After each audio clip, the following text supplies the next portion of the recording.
Hi everyone! Today we are making a light and fluffy chocolate sponge cake. This one of my favorite recipe. It goes well with a variety of fillings. There are a few tips to make this fluffy sponge cake, and I will show you how it's done. So let's get started.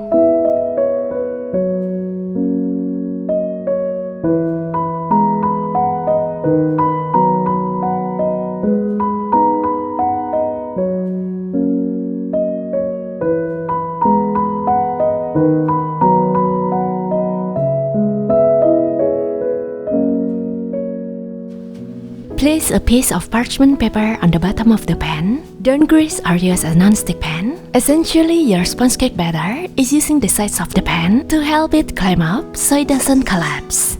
Make sure all utensils clean and grease-free. Any residue of fat will prevent egg whites from beating up properly. The acid in lemon juice or vinegar help remove grease. Remember, preheat the oven before you start. Don't let the butter wait too long. There will be a risk of the butter collapsing. It is important to use fresh eggs that are room temperature. Egg whites are most effective when beaten at room temperature to stiff peaks. When eggs are cold, they will be difficult to expand. Fresh eggs have brown egg yolks and thick egg whites. If the egg white is runny and the yolk is flat, it means the eggs is no longer fresh. Eggs are easier to separate when cold, so do this when you take them out of the fridge, then let them come to room temperature. Prepare the dry ingredients in advance.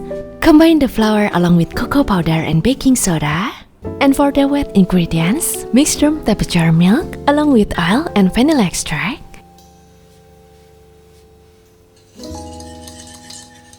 Set that aside. We will start by beating the egg white over high speed for about 30 seconds until foamy.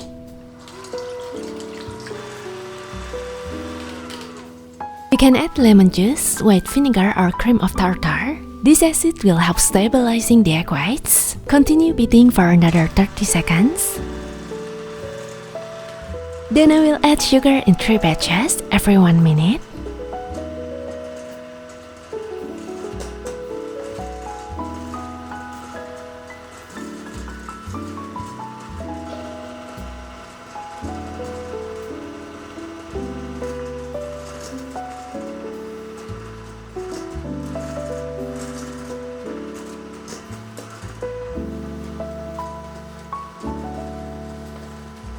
Once all the sugar is added, continue beating on high speed until stiff peak for about 3 minutes.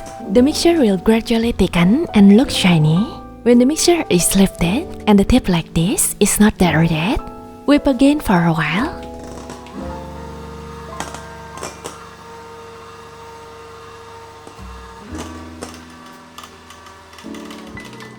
Now the tip is pointed like this. It's called a stiff peak. That's what we are looking for. Now I will pour in the egg yolks. Using a hand whisk, stir gently until evenly mixed.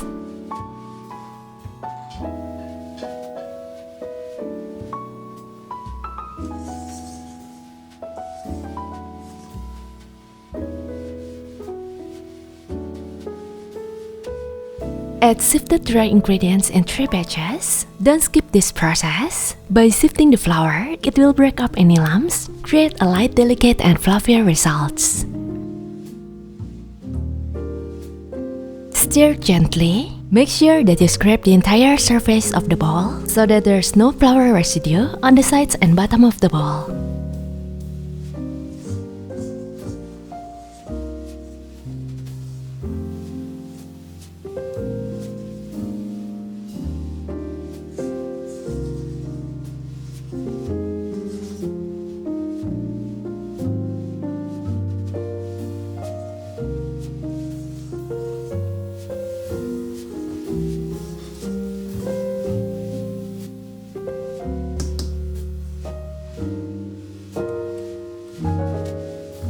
Mix each batches evenly until there are no lumps.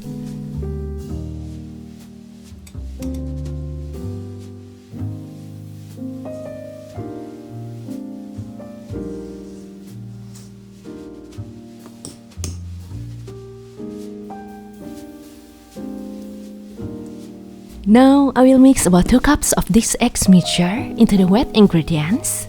By using this premix method, it prevents the oil and milk from falling directly to the bottom of the bowl, which would cause the cake didn't rise properly.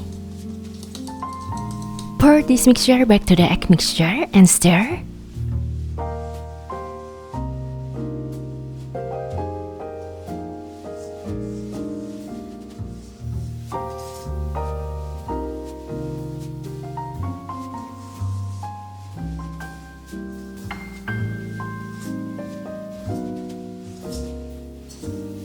Then using spatula, scrape all the bottom and sides of the bowl. Make sure it is evenly mixed. How much you mix is very important. When you drop the mixture and it doesn't flow, that means you haven't mixed enough and the batter won't rise properly. So drop it with a spatula and check. Pay attention to the flow and thickness. When it flows like this, that means it's ready. Slowly pour the batter from a position of about 15 cm from the pan so that the excess bubbles can burst. Using a skewer, make the circular motion to flatten the batter and break the large bubbles. Tap the pan to remove excess bubbles. Then immediately bake in the preheated 150 degrees Celsius oven on the bottom rack for 55 minutes.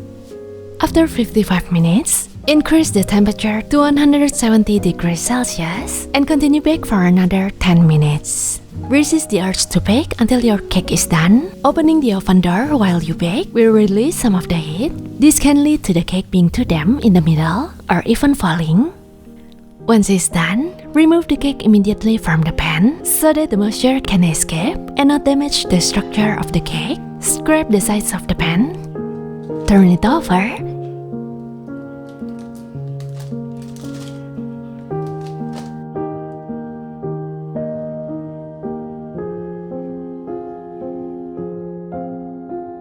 And let it cool completely on the cooling rack.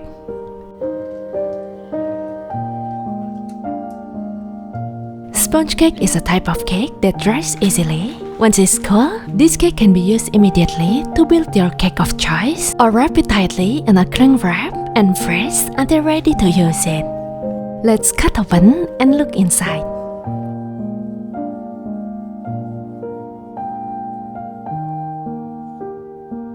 The texture is so soft and quite flexible. You can see it's not dry but moist. Black Forest chocolate ganache or coffee mocha cake. I can't wait to see your creations. Thank you so much for watching. Bye everyone.